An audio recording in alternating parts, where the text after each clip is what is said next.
Olá pessoal, salve salve, boa noite a todos. Carlos Vinha presente, meu amigo, que bom que você está aqui.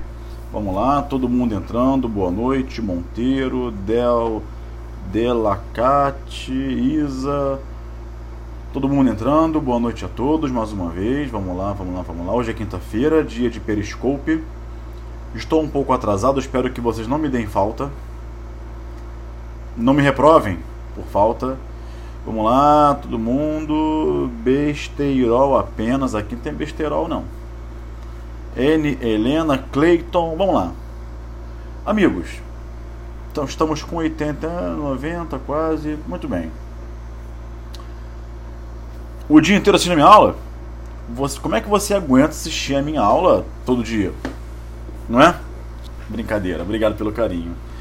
Vamos lá, pessoal. Vamos falar hoje sobre um tema. Mas eu nem comecei ainda, Gilmar. Já está perguntando? Nem você. Espere eu começar para você fazer a pergunta.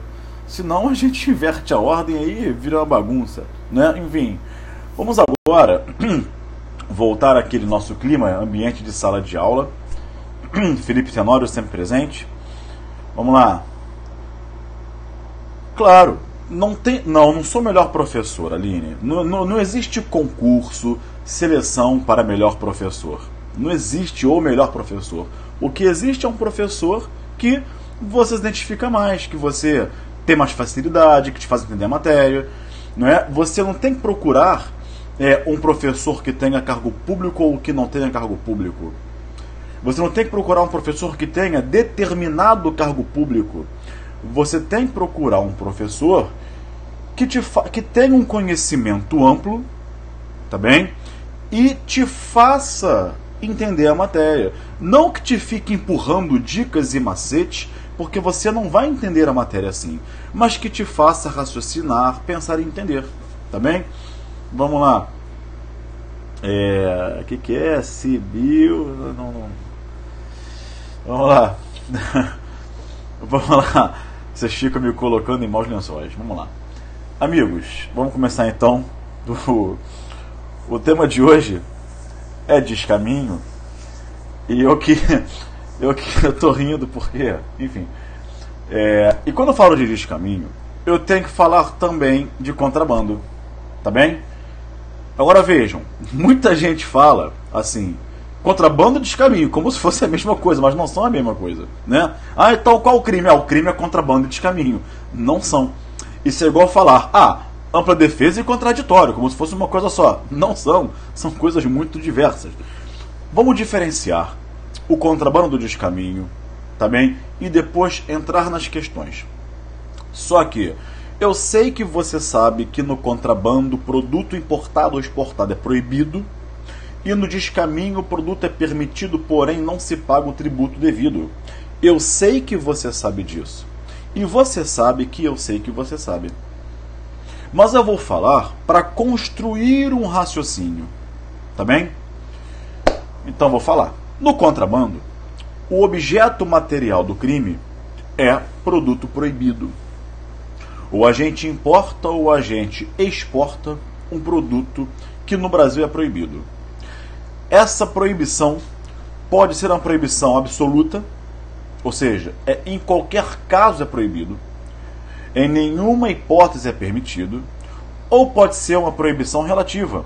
É proibido, entretanto, há algumas exceções, como por exemplo, a importação de colete à prova de balas, que o STJ já disse que é contrabando. Nele há uma proibição relativa, porque você pode importar colete à prova de balas desde que você tenha autorização do comando do Exército. O colete à prova de balas, assim como a blindagem de um automóvel, é o que se chama de produto controlado. Então, para você blindar um automóvel, você tem que ter autorização do Exército. Você não consegue fazer a transferência se você comprar um carro meu blindado, tá? Por exemplo, você não consegue registrar o carro no seu nome no Detran enquanto você não obtiver autorização do Exército. É um produto controlado. Para que você importe colete à prova de balas, tem que ter autorização do Exército. Sobre isso incide, portanto, uma proibição relativa, tá? O contrabando, ele vem especializado em outros crimes. Olha como é importante fazer esse envolvimento inicial para você fazer o raciocínio. A depender do objeto material importado, você vai pegar uma ponte do contrabando chamada princípio da especialidade e vai para outro tipo penal. Querem um exemplo?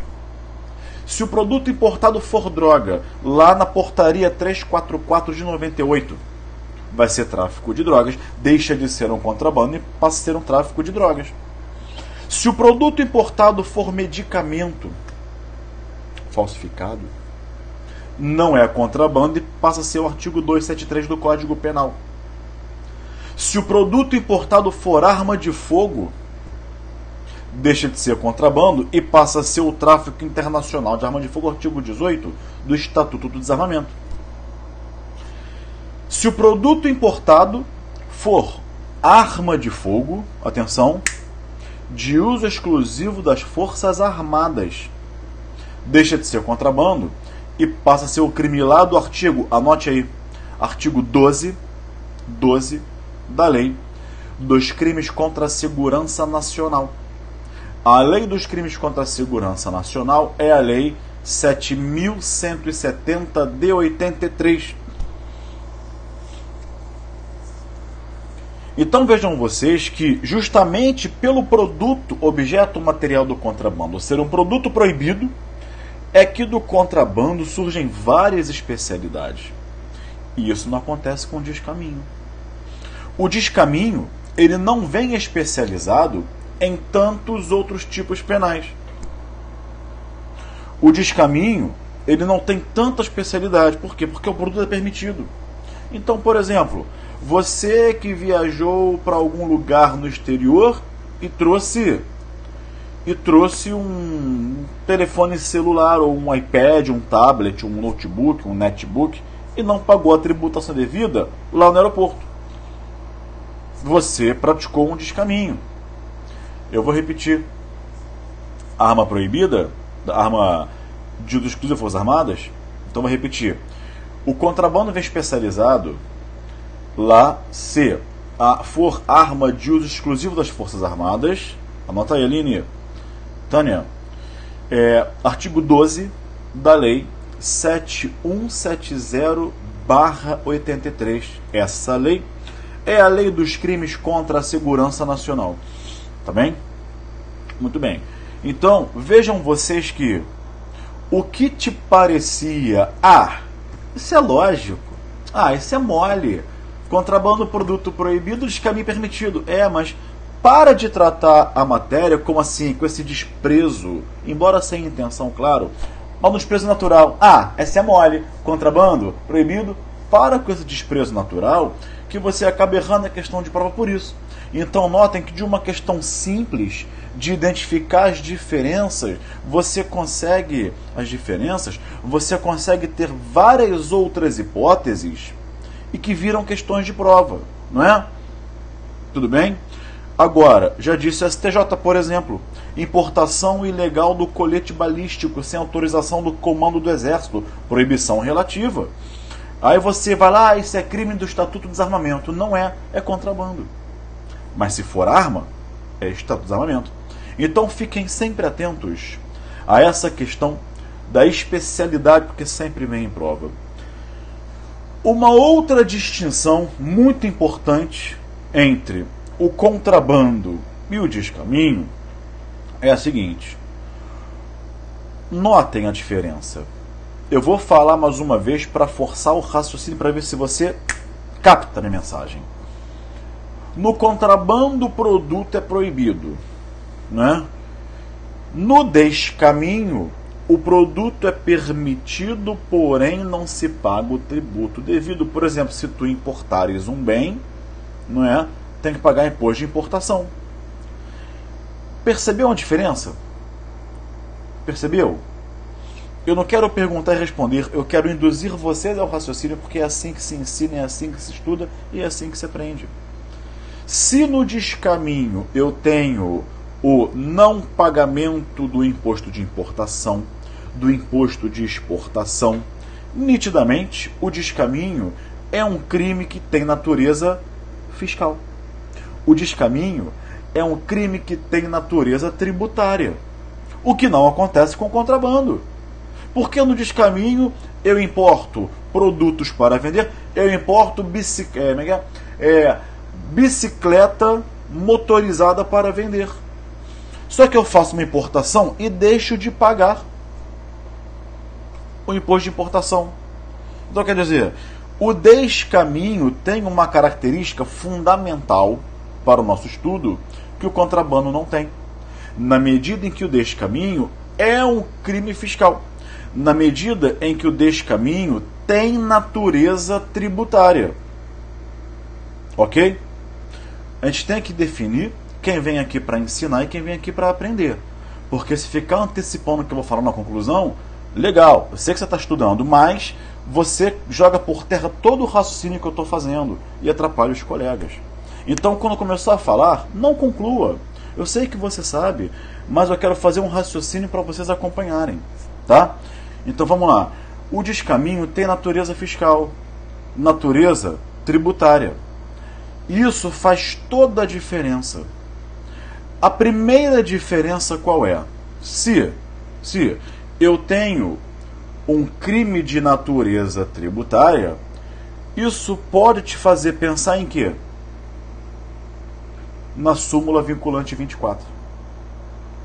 O Supremo Tribunal Federal, na súmula vinculante 24, ele diz que, em relação aos crimes lá da Lei 8137 de 90, não se tipifica crime material contra a ordem tributária antes do lançamento definitivo do tributo.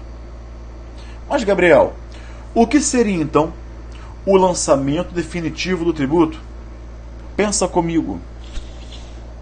Vamos lá. Vamos falar um pouco de direito tributário, tá? Gabriel, o que isso tem a ver com direito penal? Tudo a ver, tudo a ver. Um dia vocês vão entender que o direito é uma coisa só. Ele é só separado por ramos para facilitar o estudo e a didática. Como ocorre a dinâmica da tributação? Vamos lá, vamos aqui trabalhar com o direito penal tributário. Dinâmica da tributação. Tudo começa com um fato gerador. Claro que até hoje, quem melhor conceituou o fato gerador foi Geraldo Ataliba. Lembra de Geraldo Ataliba? Que disse? Geraldo Ataliba. Fato gerador divide-se em duas hipóteses, dois casos. Hipótese de incidência e fato imponível. Como assim, Gabriel? Hipótese de incidência e fato imponível. É como se fosse o tipo penal e a conduta do agente. Hipótese de incidência. Ser proprietário de veículo automotor gera o dever de pagar IPVA. Fato imponível. Você comprou um veículo automotor. Logo, eu tenho um fato gerador do IPVA. Entendeu? Muito bem. Praticado o fato gerador, nasce a obrigação tributária, faz-se o lançamento e nasce o crédito. Essa constituição do crédito tributário, atenção que eu vou te falar agora, é um lançamento. Esse lançamento que constitui o crédito tributário é um lançamento provisório. O lançamento definitivo acontece lá num processo administrativo fiscal. Vou repetir. Processo administrativo fiscal, que eu vou chamar de PAF.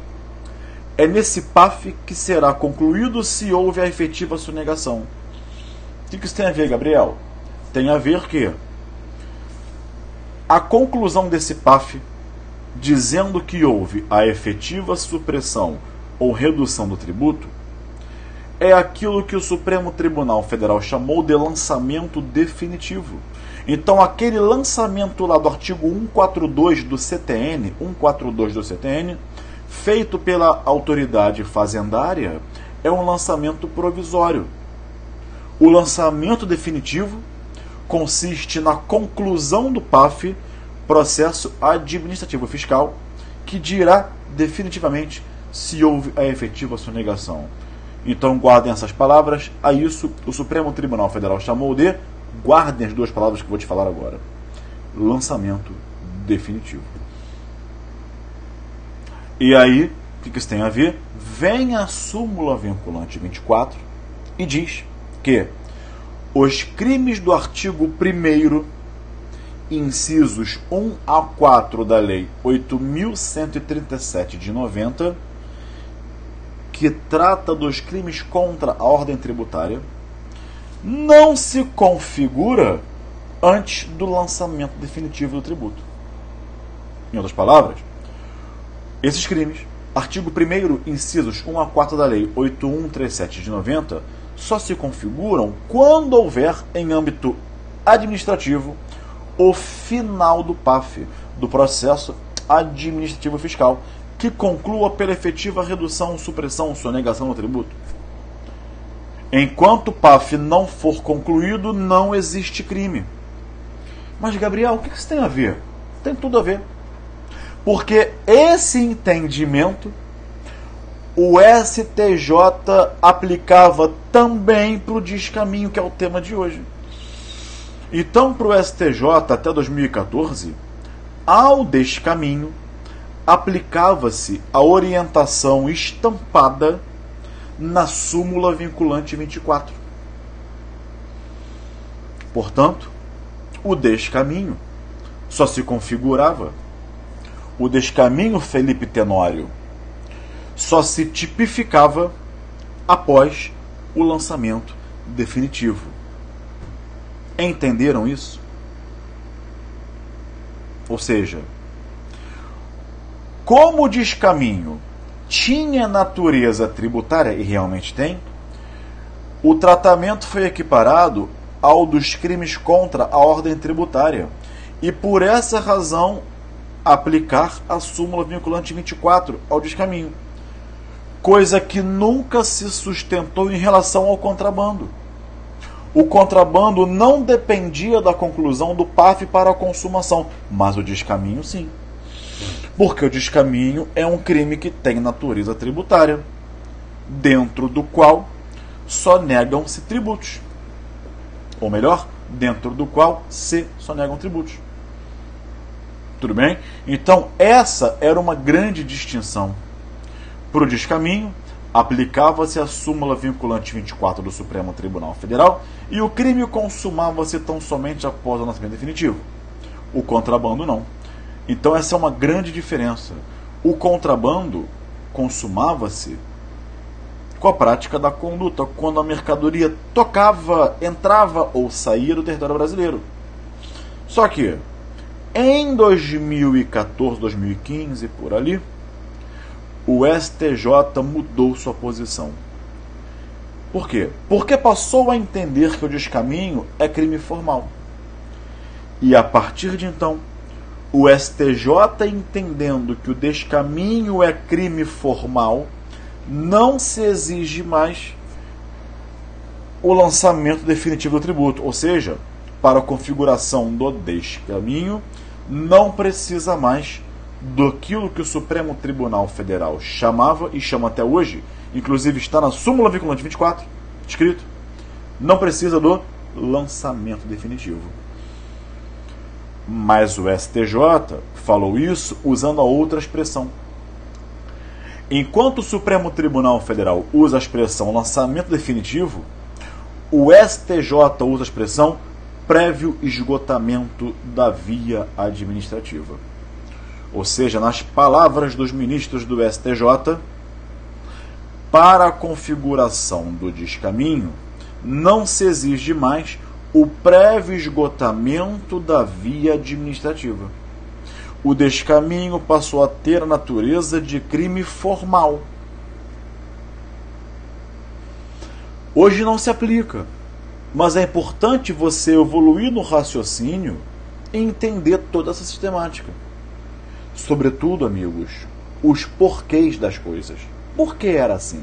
E por que não é mais? Ah, porque o paradigma é um, agora o paradigma é outro. Muda o paradigma, muda o raciocínio, muda a conclusão.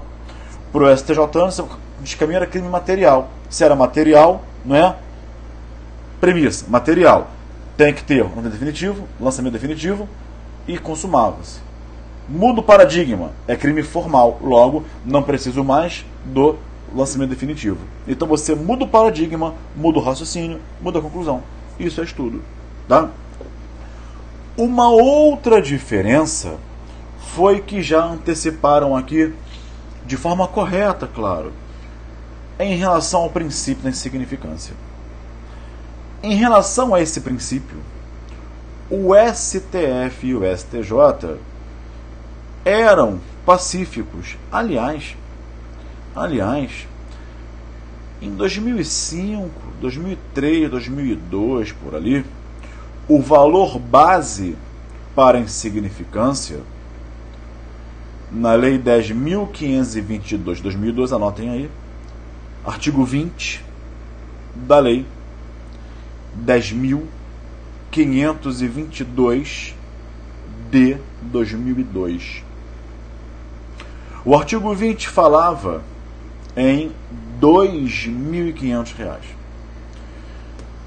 As execuções fiscais cujo valor consolidado não ultrapasse o equivalente a R$ 2.500, os autos serão arquivados sem baixa na distribuição. Esse valor veio sendo atualizado. A última atualização foi em 2004. Lei 11.033 de 2004. A mesma lei, agora te vamos lembrar, que inseriu na Lei de Execução Fiscal, LEF, a prescrição intercorrente tributária, 40, parágrafo 1º, 2º, 3º, por ali. É o 40 algum parágrafo. Arquiva a execução fiscal, se ficar arquivada por mais de um ano, etc., prescrição intercorrente. Essa mesma lei alterou o valor para 10 mil.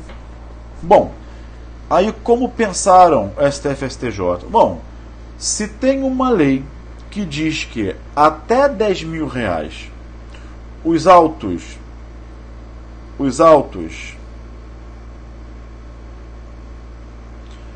da execução fiscal, vou responder, peraí, boa pergunta, execução fiscal, se até 10 mil reais são arquivados, é porque o fisco não tem interesse. Na esfera administrativa, o fisco não tem interesse em executar. Tanto não tem que os autos ficam arquivados. Não tem interesse agora, mas terá depois. Não é?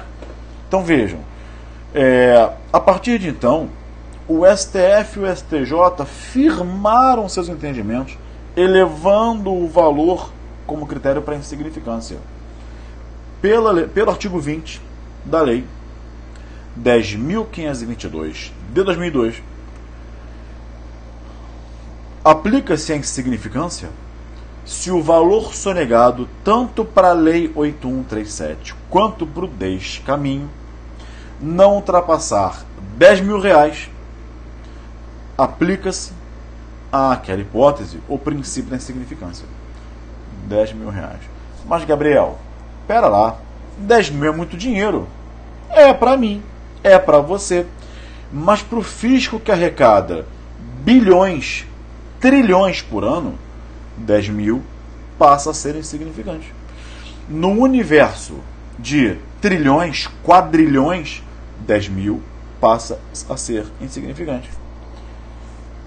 Esse entendimento da insignificância não se aplica ao contrabando. O STF e o STJ são pacíficos em afirmarem que o princípio da insignificância não se aplica ao contrabando. Aplica-se ao descaminho, mas não se aplica ao contrabando. O fato foi que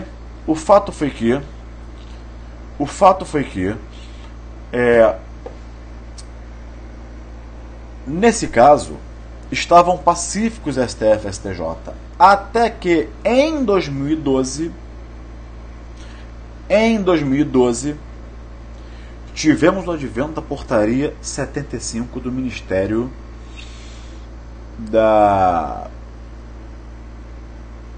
Ministério da Fazenda. Portaria, anotem, 75/2012 do Ministério da Fazenda. E disse o seguinte, atenção agora: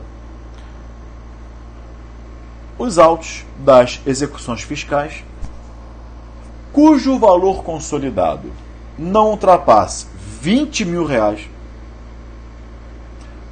na lei eram 10, na portaria são 20, serão arquivados sem baixa na distribuição. O Supremo, opa, as redações são praticamente idênticas. O que muda é o valor tido como critério para o arquivamento.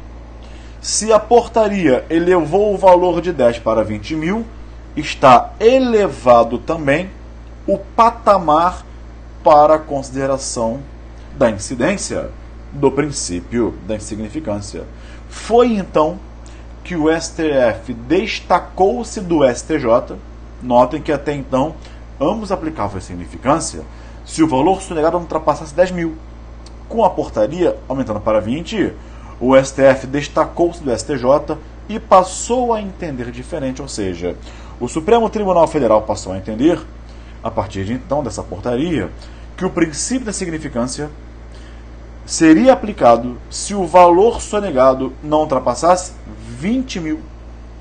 Então ficamos assim e estamos até hoje.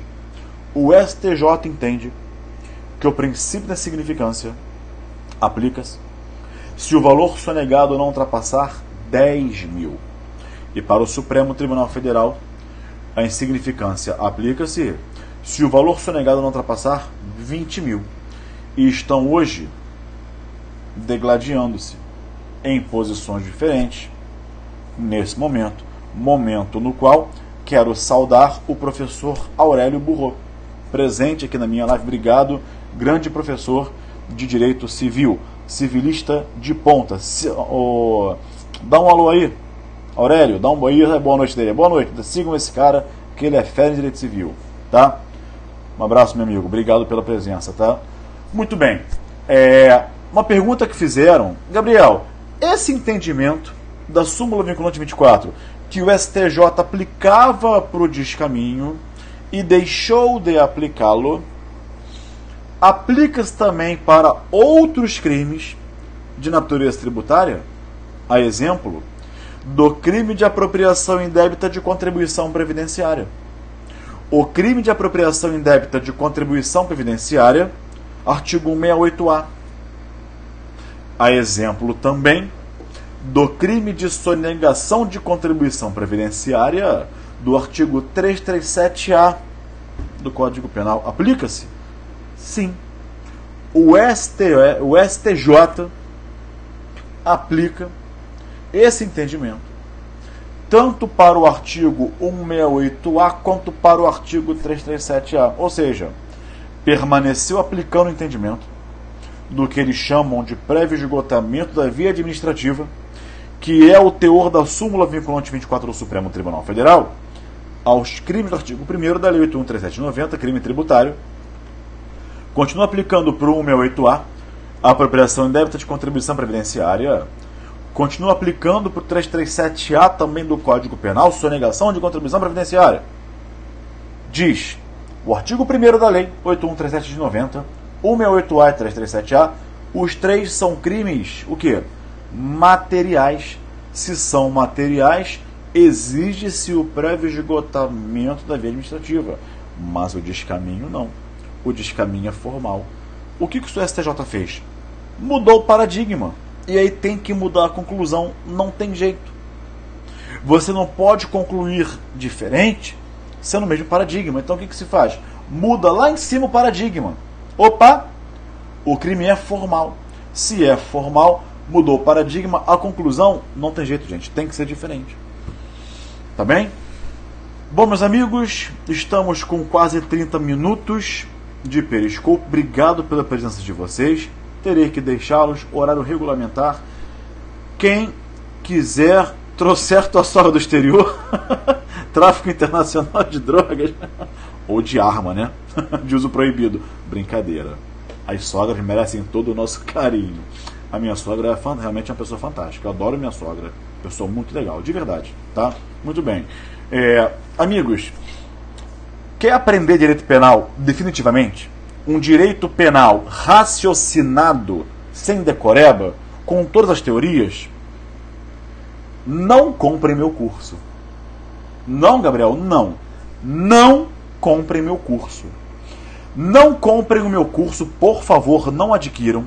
De parte geral, parte especial e leis especiais, César, abraço, César, Felipe Tenório, não comprem. de mais de 105 horas completo, raciocinado, com as teorias, não comprem.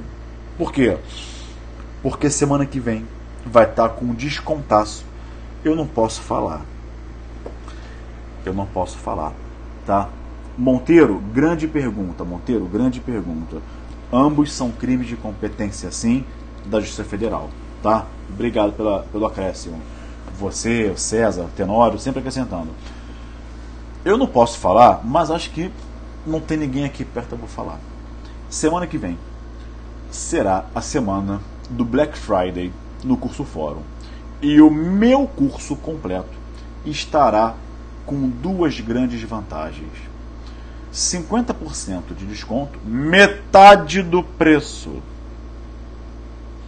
E quem comprar vai ganhar um Vademecum da editora Gen na versão e-book. Para você carregar para lá, carregar para cá é mais fácil. Você vai ganhar de graça no seu computador um Vademecum versão e-book. Esse Vademecum custa na editora R$125. Tá? O físico é 200 e tanto. Tá? É 100 e tanto. Esse é 125. Então, você vai pagar, sei lá, 700, 300 e pouco. Posso? Sim, claro que eu posso. 720, 350 reais. 350 reais. Mas você vai ganhar um Vademecum que custa 125. Ou seja, no fim das contas, o curso vai sair para vocês por 200 reais. Eu quero saber se vale o preço. Vale. Quanto vale você aprender direito penal definitivamente, direito penal raciocinado, pensando, sem decoreba e sem dicas e macetes? Quanto vale isso? Né? Ao invés de você comprar um curso e continuar sem aprender, ou outro curso e continuar sem aprender, aí eu compro o intensivão, aí não aprende mesmo. Né? Obrigado. Aí compra o intensivão, compra o reta final e não continua sem aprender. Aceita cartão, pode pagar parceladíssimo. Aí continua sem aprender. Aí quer dizer, você vai gastar comprando um curso, 2 intensivão, reta final e dicas e macetes, mais de R$500. E vai continuar sem aprender. Ouve o que eu estou te falando, você vai continuar sem aprender. Não estou falando que eu sou o salvador do mundo. Eu só estou te falando que eu leciono com muita responsabilidade e o tempo é suficiente para você aprender o direito penal, com as teorias, com dogmática. Já ouviu falar em teoria do reconhecimento das normas de cultura? Da ratio essendi, da ratio cognoscendi? Teoria dos elementos negativos do tipo? Você vai aprender tudo isso. Eu garanto que você vai aprender. Não é? Então, não compre meu curso. Deixem para semana que vem. A partir de terça-feira começa o Black Friday, semana promocional no curso Fórum, tá? Eu vou divulgar nas redes sociais, tá bem? Amigos, obrigado pela companhia de vocês todos. Foi um prazer estar com vocês. Despeço-me aqui. Vocês estão da onde? Vamos lá, vocês estão falando de onde, gente? Eu estou no Rio de Janeiro, inclusive estou de férias, tá? Estou de férias. Tirei férias para atualizar meu livro. Vamos lá, estou de férias no Rio de Janeiro. Minha cidade, moro aqui, né? Sou daqui. BH, Mogi das Cruzes, Goiânia, Piracicaba. Obrigado. Tijuca, Rio de Janeiro, Paraíba, Rio, Guarujá, Ilhéus, Embu, Aracaju, Ceará, São Luís, Goiânia. Acho que são 105 horas meu curso. Sertãozinho, São Paulo, Teresina, Piauí, BH, Araruama, Rio Grande do Sul, Maringá, terra do Luiz Regis Prado, Candeias, Bahia, Andaraí, Rio de Janeiro, Santana de Parnaíba, São Paulo, Goiânia. Bacana, pessoal. Obrigado pelo carinho, tá, gente? Olha só, olha o que proporciona, né? Vocês, Tenório, Petrópolis, eu sei, o que proporciona você. A gente mora muito longe. Eu teria muita alegria em ter todos vocês na minha sala de aula presencial no curso, mas não dá. Então está aí o Periscope proporcionando que nós nos aproximemos para estudarmos juntos o direito penal. Isso é muito legal. Por isso que toda quinta-feira eu estou aqui para estudar com vocês. Tá bem? Tá? Essas teorias caem em todas as provas, infelizmente. É um saco, né? Mas é. Agora, eu não falo teoria boba, não. Teoria da graxa, teoria do vampiro, teoria da fada do dente. Eu dou aula de penal. Não dou aula de teoria bobinha que não tem aplicação, não existe, tá? Enfim, que o fulaninho ou beltraninho inventou. Eu dou aula de direito penal, com cientificidade dogmática, tá? Agora vou-me embora. Foi um prazer estar com vocês. Quinta-feira que vem, vamos seguir aqui com os crimes contra a administração pública. Um abraço, até lá e tchau.